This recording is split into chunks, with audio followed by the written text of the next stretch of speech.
All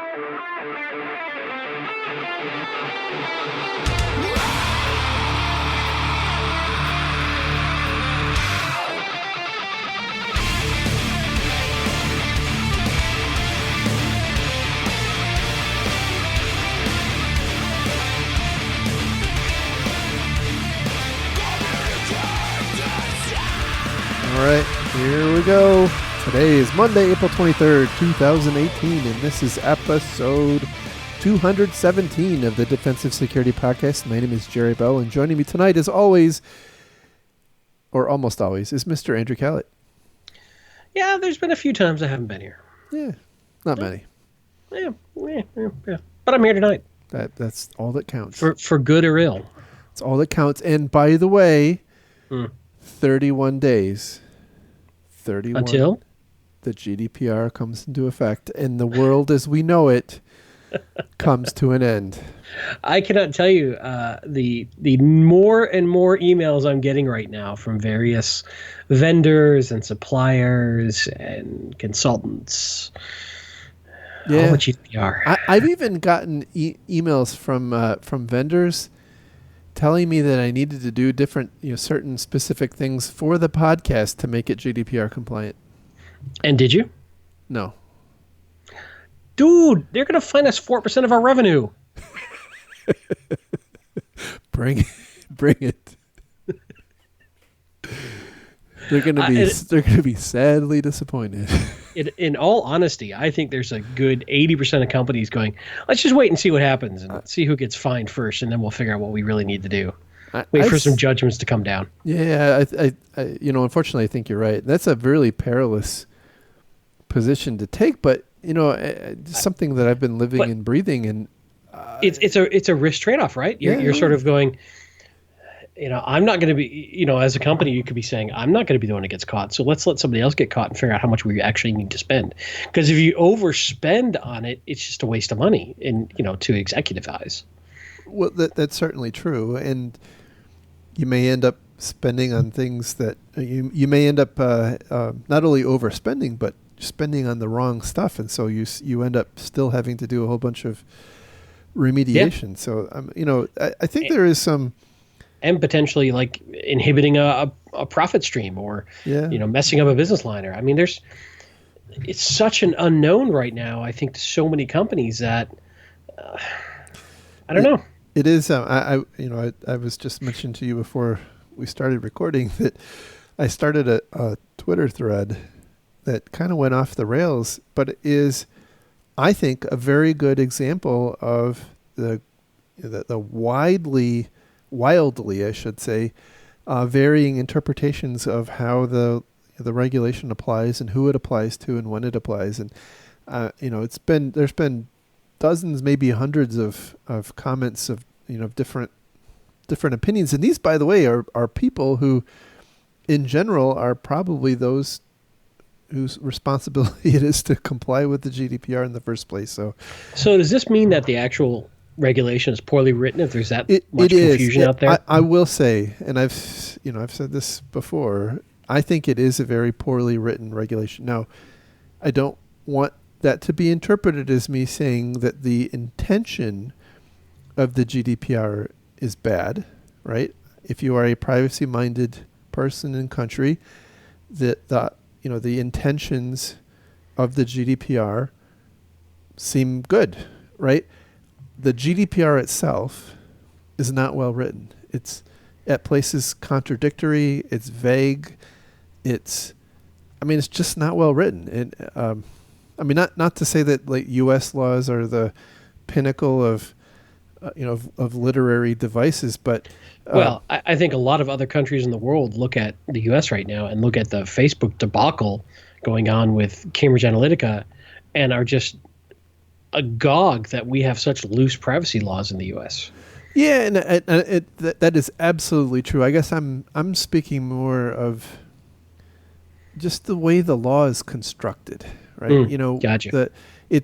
It's not, like I said, it's just not well written. It goes on and on and on and on, and it's confusing to the point where people don't really have a good handle on what they're supposed to do. And I think some of the vagueness was intentional because they were intending for to create something that was somewhat timeless, that wouldn't have to be updated every now and constantly as technology changed. And right. And so, from that perspective, I get that, but that's not really the concern. It's just. But the regulatory bodies could have also issued a bunch of guidance papers outside of the actual regulation. Yeah, and they did to some extent. And my from what I've been able to tell, that is in many cases only made things more complicated. I mean, it's a really complicated environment because you have this law that was written by the European Parliament, and you have all the different. It's actually going to be enforced mechanically by the data protection authorities in all the different countries, and so you have data protection authorities in all these different countries. Some more, some being more aggressive than others, kind of putting out their own guidance, and then you got Brexit happening at the same time, and it's just it's a mess. I think companies are going to struggle for quite some time. The lack of clarity on what you're actually supposed to do is, I think, creating a lot of churn in the industry because that the objective for data protection is almost in the eye of the beholder based on your interpretation of what it takes to protect data. And on the one hand, that's a good thing, right? But on the other hand, when you have these complicated multi-party relationships, you got one organization saying, I think we need to do this, and another one saying, well, no, I think that's wrong. You need to do something else. So there's really there's not a lot of clarity, and the law itself actually encouraged the creation of some kind of a compliance certification, if you will, and that never materialized. Well, this is why I go back to my earlier statement that I think a lot of folks are just taking a wait and see attitude and hoping they're not going to be the one that gets nailed by the regulators first. Yeah, I think you're right, and I think that's a really perilous position, especially if you're a larger company that has operations in Europe. But I want to face the peril. That's right. This is not the Castle Anthrax, though. So, anyway, I should probably have said a long time ago that the thoughts and opinions we express on the show are ours and do not represent those of our employers, including the preceding 20. Yeah, that is a retroactive. Right. That's a retroactive statement. Mm-hmm. It carries back to the beginning of the show. That's right, and applies, extraterritorially, just like the GDPR. You do work for a lawyer, don't you? Yes. Yes, I do. All right. So getting into our stories. Tell me a story, Jerry. A couple of good stories. First one comes from CSO, and the title here is Customers Describe the Impacts of the Allscripts Ransomware Attack. I think we actually covered this one a while ago. Back in January, a company named Allscripts got a case of the Sam-Sams. And is that like having a case of the Mondays? Yeah, pretty much. I got to tell you, by the way, just before you get into this, I'm reading a book right now on the air war in the Pacific in World War II. And I'm reading these excerpts of what it was like to be a defending Japanese soldier as the U.S. Navy and Navy aviation bombed the ever-living crap out of these islands they were on. And these guys were living in the caves and surviving on like a ball of rice per day. And their descriptions sound almost exactly the same as the people who had to put up with this outage. Yeah. It's. I didn't know where you were going, but yes. So Allscripts is the name may imply, is a software as a service provider specializing in kind of all things medical practice-y. So it'll help. They'll help you run your your your doctor's office. They have some products that help with prescription, filling prescriptions and things like that. So they had a ransomware attack, and they were out in total for about a week. And the problem is that in many other contexts, customers are not terribly impacted, but in this particular case, the customers were doctors, doctors' offices, and most of the doctors' offices, if you read through the story, were apparently they had gone full hog automation. Like they switched over and they burned the manual bridges behind them, and they didn't have anywhere to go, and so they were kind of stuck. Except for one, and that there was one, apparently one practice who was a little skeptical of the service, and so they kept their old paper forms around, and they ended up falling back to those. But in any event, the story is less about the ransomware attack and more about the response and kind of the lack of clarity around the communication that Allscripts gave to their customers, because Allscripts, they were trying to communicate well to their customers what was going on, and then a couple of days, I think it was 5 days after the incident started, they made an announcement to their customers, "Oh, we're back up, we're back online." But they weren't really back online. What they were actually saying was that apparently they had restored their data and the servers were back up and running. But as far as I can tell, and this is an implication based on kind of the timeline, it sounds like they lost the user accounts, or they lost the customer accounts, and those had to be recreated.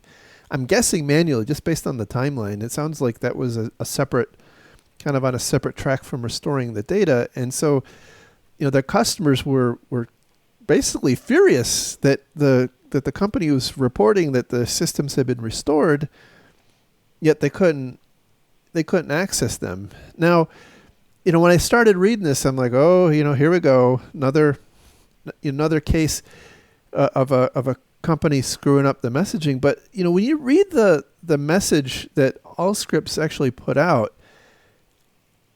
I'm not really sure how much more clear they could have been, and so so this is the message they sent, which caused all the uproar. Since our last update, Allscripts PM and professional EHR systems in the East, Central, Mountain, and Pacific regions have been brought back online. We are currently working to restore permissions for all users. Once permissions are restored, users will have access to the core applications. We're continuing to work on the restoration of interfaces. And so that sparked a firestorm. I respectfully disagree. Okay. I think that is far too technical for the average customer to grasp the implications. Fair enough. And I think if they had taken a more generic response and said, we will be coming back in line in a phased approach, starting with X, and then Y at this projected date, and Z at this projected date. And when we hit Y, this will be available to you in a very clear way of saying, you can view this, but you can't log in. Or I think they would have been better off, because, it's interesting, following up on what you said, a bunch of people started asking a bunch of questions, and, they didn't have very good answers for those questions customers asking. So if the customers are that confused, it's still incumbent on the company to communicate in a way that their customers understand. This still felt too technical, I think, to really communicate well, especially with doctors' offices who are very busy and have their own specialties and may not be that technical, especially because this is an outsourced cloud-hosted application. The folks interacting with this may not be IT folks. No, that's a good point. And I think the lesson for me in this is exactly what you pointed out, that even though to me on the surface it looks like something that was clearly communicated, it wasn't received that way. And I think you're on the right track. I don't know. I mean, it seems like the message in this case should have been, good news, we've restored the data. Bad news, it's going to be a while before you can log back in. Yeah, we're making progress, and we see a light at the end of the tunnel. Yeah, kind of thing. And I think that would have probably helped some, but I think not only was the message not received well, I think the other probably main issue was that a lot of these medical practices apparently were losing a lot of money. They were, I guess, not handling patients in some cases because Allscripts was down. Yeah. Wow. Yeah, and so there was late in the article they talk about how Allscripts offered a 33% refund. And I don't know, it wasn't clear if that's like for a month or a year or what, but the the people interviewed for the article were pointing out that they lost far more money than the 33% they were going to get credited back on their service account. And that's the downside of this. Yeah, we've talked a bit about this concentration of risk issue with cloud providers. Exactly. And I still think it's inevitable for business. I still think more and more customers are going to go, or companies are going to go to this sort of thing. But this is a downside risk. And then it begs the question, should you have a plan for this? Well, I guess it depends, right? It depends on how often your cloud provider likely is to go down and what is the impact of it going down. You could spend a whole lot of money having a backup plan and maintaining double books that is never, ever invoked. And is that a good use of resources? Right. And they mentioned here, the way you can help mitigate this is ask your vendor for their DR and recovery plans. Well, frankly, people lie when they answer those things, to be brutally honest. And a plan is only good until you actually try it. So it's a good question, but that answer is going to be crafted in such a way as to put their best foot forward, to gloss over problems. And how well is the average non-technical customer going to vet that DR plan and recovery plan to know if it's a good plan or not? Oh, and by the way, they apparently did have something of a DR plan to be able to recover from this in the first place. Sure. So I don't know. I think we're going to see a lot more of these sorts of problems before, Yeah. I agree. It's a tough challenge, because I do think this sort of model is likely the way that most of the IT software and services industry is going. And this is the downside to it. Yeah. From a customer, on a customer by customer basis, it seems like it's much more likely that you would lose service in some other way, like a backhoe found the cable connection into your office or something like that would keep you down for a while. And so, it seems intuitive to me that a given practice should have some kind of a backup plan, a manual backup plan, especially if you're working on, health safety type stuff. But obviously not everybody agrees with me. So anyhow, point of this one is communicate really clearly. Otherwise, you're going to have Steve Reagan writing a report about you. All right. Next story comes from Info Security Magazine. And the title here is Atlanta City Splurges $2.7 million in ransomware aftermath. So we talked about this story a couple of times. There's not a ton of detail about the actual attack, even today. And that's a little disappointing. Hopefully we'll get more insight later, but at the time, the ransom apparently was $50,000 in Bitcoin.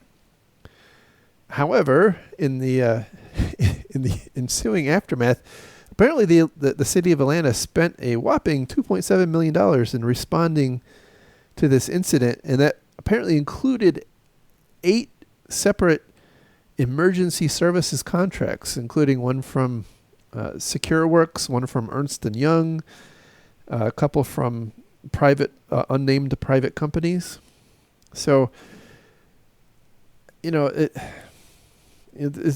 kind of goes back to the ounce of prevention is worth the pound of cure thing, right? That's a crap load of money that they burned, and it's not entirely clear to me if that any of that $2.7 million was spent on kind of sketching out more systemic improvements, or was it all, actual just trying to get the lights turned back on? Right. As opposed to, preventative measures or new services or new blinky boxes inserted into the environment. Right. Nothing I've seen either has indicated any sort of cyber insurance involved with the situation either.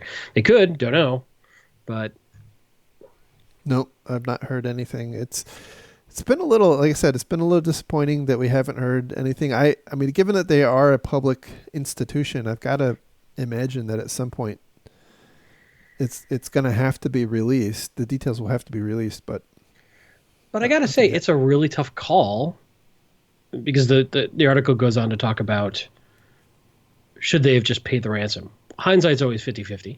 Or, sorry, 2020. It's late. It's Monday. Yeah. I was thinking about the $50,000 in Bitcoins, which, probably changed moment by moment from 42,000, 68,000 to, $27. Yeah. Right. If you speculate on that, you could just say, all right, tell you what, we're going to pay you. We're just waiting for the right time in the market. Yeah. It's the ransomware arbitrage market. Right. They talk about one guy who's the CEO of a web security company, High Tech Bridge, and he argued, quote unquote, controversially, that in this case, it may have been better to pay the ransom. Well, it's easy to say in hindsight. It's really tough, especially if you're a public organization. You have an ethical bound duty to certain things, and it's. I don't think you're contributing to the problem, right? And I don't think that debate is really that settled. I'm not saying there isn't time where it might make sense, but I think it's really tough for a third party to make that call for another organization. Yeah, because you don't have all the facts that of the specific incident. I certainly agree with that, and there's no guarantee that even if they did pay, that they wouldn't just be out the money and still have to go spend $2.7 million. Sure. But, I will say, just as a local person in Atlanta, and I don't have any insight at all into what was going on in the response, but just having watched the local news and reading this article and some others, it seemed like the response was very haphazard, and they were kind of grasping, for a life preserver. And I part of me wonders, how much of this $2.7 million was, just get the people out here and we'll figure out what they're going to do later. Right. Just do something. Right. Just get started and then we'll figure out what you're doing later. Mm-hmm. So, which I think goes to, yet again, it'd be good to have a plan ahead of time that you execute on. Exactly. And a well-practiced and well-understood plan. Yeah, the other thing that struck me, and again, I don't have a lot of insight into why this was, and I know we did talk about this, but they turned off a lot of stuff, and I don't know if it was proactive or if it was reactive, or if it actually went down as a result of the breach. But I mean, they shut down all sorts of IT infrastructure in the city of Atlanta, and maybe they had a plan, and that plan was, broadcast over the loudspeakers, turn it all off, pull the cords. I don't know, but it doesn't seem like the response fit was proportional to the problem, I guess is. Yeah, I hear you. So Yeah, anyway, it's plan. but we're missing so many details. Yeah, I agree. So it's easy to armchair quarterback, but anyway, maybe we'll find out more later. Okay, so moving on to our next story. The title is here. This is a sad one. It's from Ars Technica. The title is "When you go to a security conference and its mobile app leaks your data." Wah, wah, wah. So it was interesting coming on the heels of the whole Panera Bread fiasco. This is not unlike that. The RSA Security Conference. Did I say security conference? Yes, I did. RSA Security Conference. That has a mobile app, and some enterprising young man was apparently playing around with that app, and just, I guess, testing it, and realized that the API calls that the mobile app was making didn't really work in a secure manner. You could if you had a login ID, you could request an XML file back, and I guess that was in the form of an SQLite database, which was encrypted, right? But then you could make another call for the password to decrypt the database, which had details on, I guess it was only 114 people, which allegedly were speakers, as far as I can tell. So I guess the point here is that this sort of stuff can happen even to security companies and security conferences with people who should know better. And this, by the way, is an example of a vendor. It's a vendor screw up. But I'll tell you, I don't know why we have this mindset that a security company does its own internal corporate security well. Almost every security company I've worked for did not spend much on its own IT and its own security. And that product line or consultants or whatever, they're billable resources. They're not spending them on internal, right? So this becomes a PR issue more than anything. And this mobile application was built by a third party, probably contracted by the marketing department. So when you look at how many layers removed from any sort of actual security technical folks, it's funny because it's or it's noteworthy because it's a security conference, but I bet this is incredibly common, sadly. You just got a lot of security brochures poking at this. I'm sure it is. That's exactly it. Yeah, absolutely. Absolutely. And this is probably something that and the company's name is EventBase. I'm going to guess that they probably have a stock solution around this, and it's, right. Yeah. It's probably something that's been hanging around as a problem for a long time, and this is just something that fell into the scope of somebody who knew how to knew what to look for, and here we are. But fortunately, I don't think any of the data. It doesn't seem like the data was particularly sensitive or voluminous. So, but point is, it can happen. It can happen to anybody, and this is like we talked about 2 weeks ago. There's not a good silver bullet. No. You can't send a company like EventBase or the last I think it was 24/7 AI, or I forgot the other one.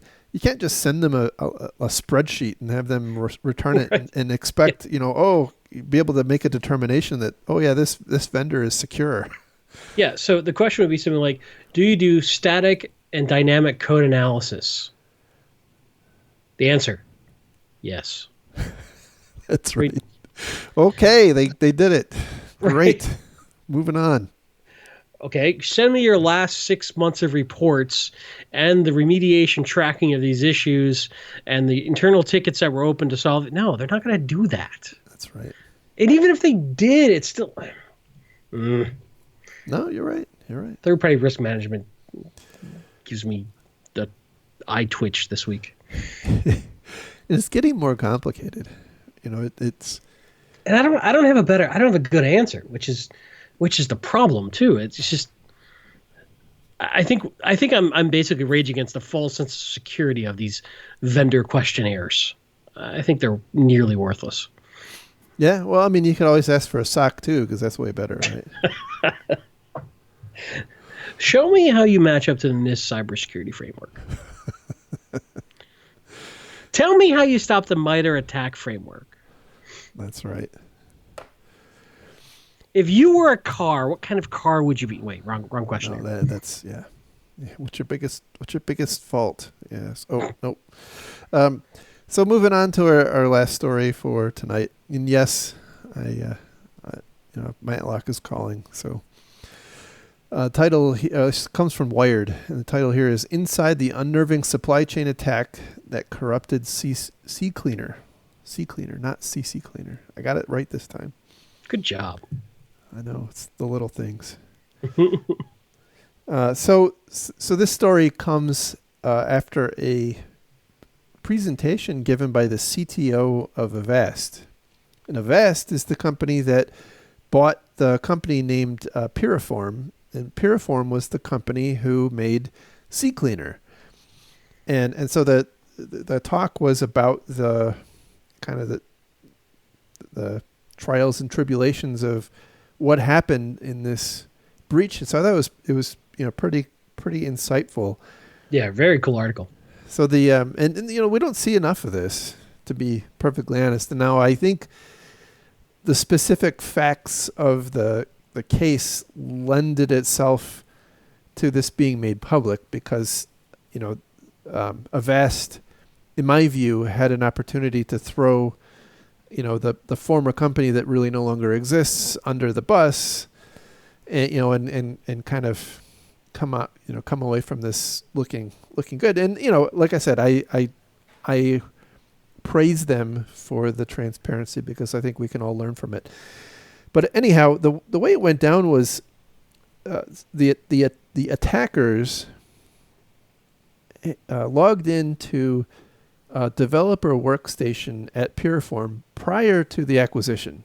So this is months before Avast, and I don't know if it was months before it was announced or months before it was closed. I would assume it was months before it was closed. It could have been announced. That's not clear.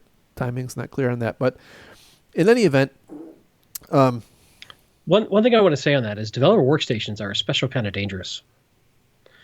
Because they often need local admin. They often ask to remove a bunch of security tools that gets in the way of them doing work. Like, for instance, a common AV platform will typically make compiling and building an application grind to a halt. Well, not a halt, but make it much, much slower.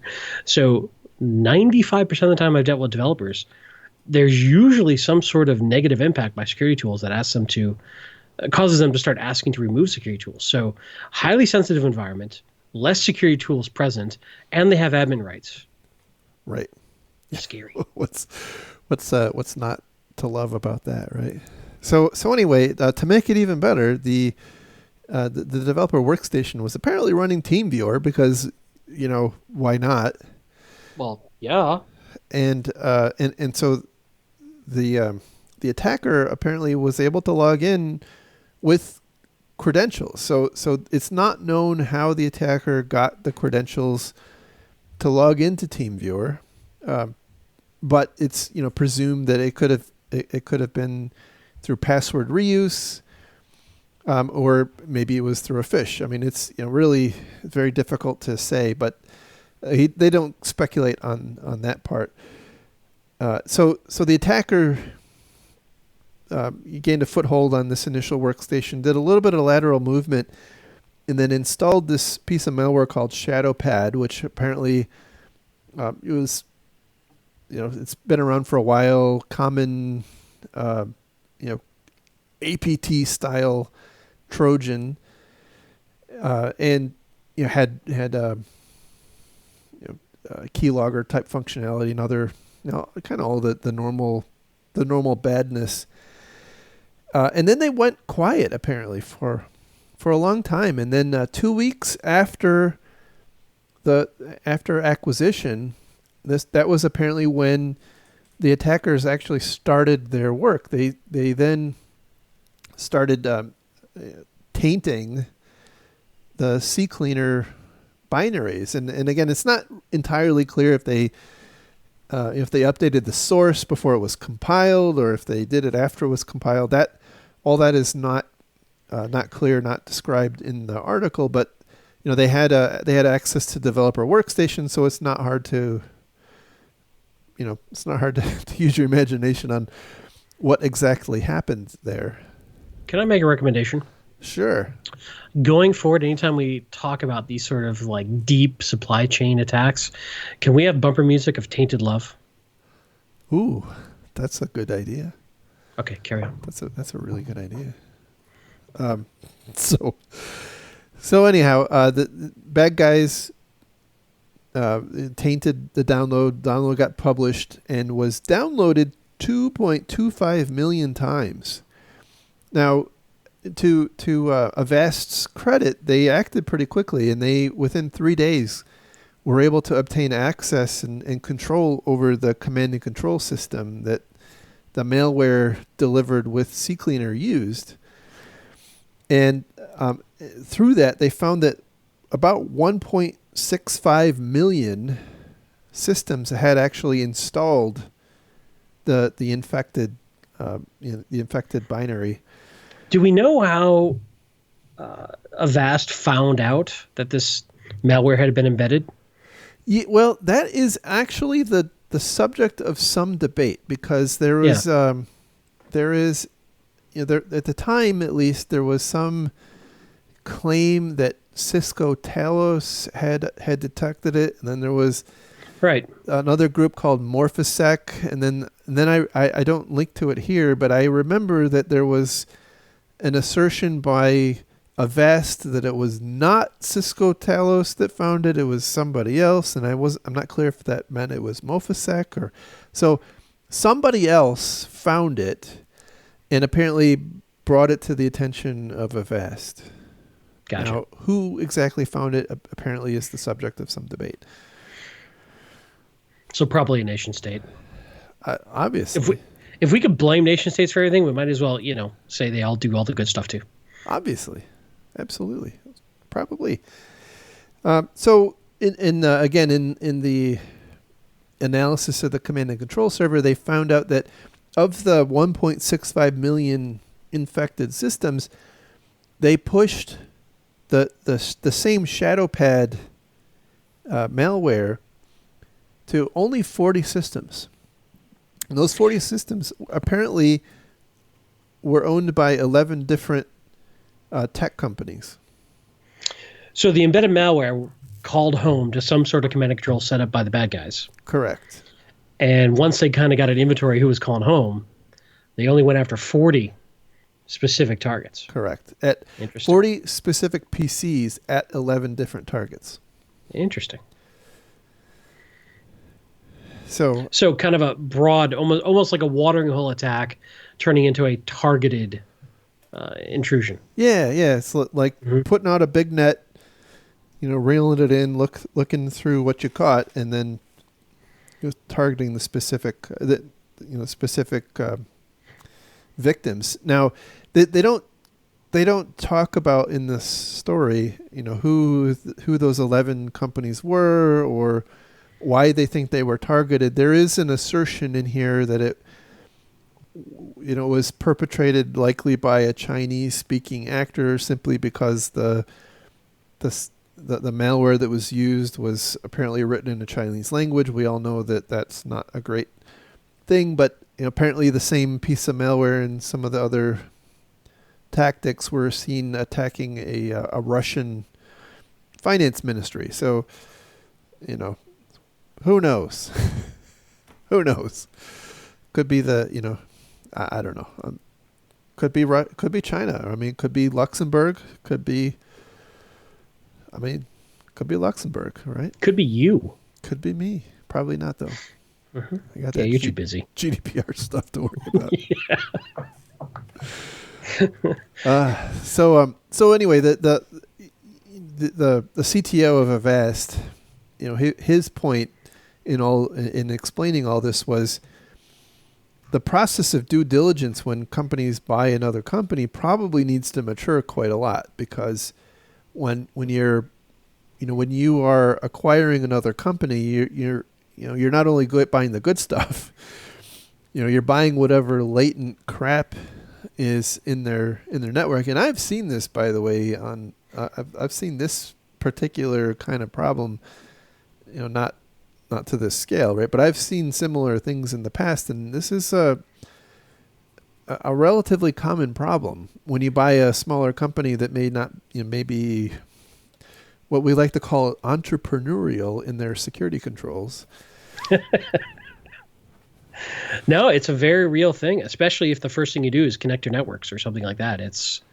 Yeah. If I can make a recommendation, do not connect your Active Directory forests with an acquired company ever.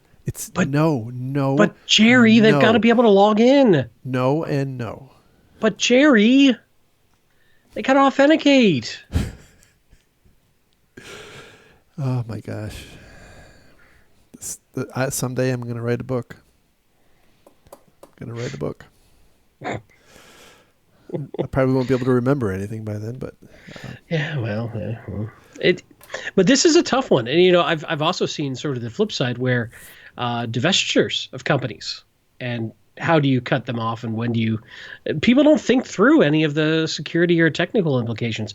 All this stuff's written in contracts by lawyers and financial folks who aren't the least bit concerned about the technical issues, but it poses real risk. Yeah, divestitures. That's a very good point, because a lot of times they'll the divested employees will operate with the former company's IT assets for some period of time, and yeah, that's a really good point.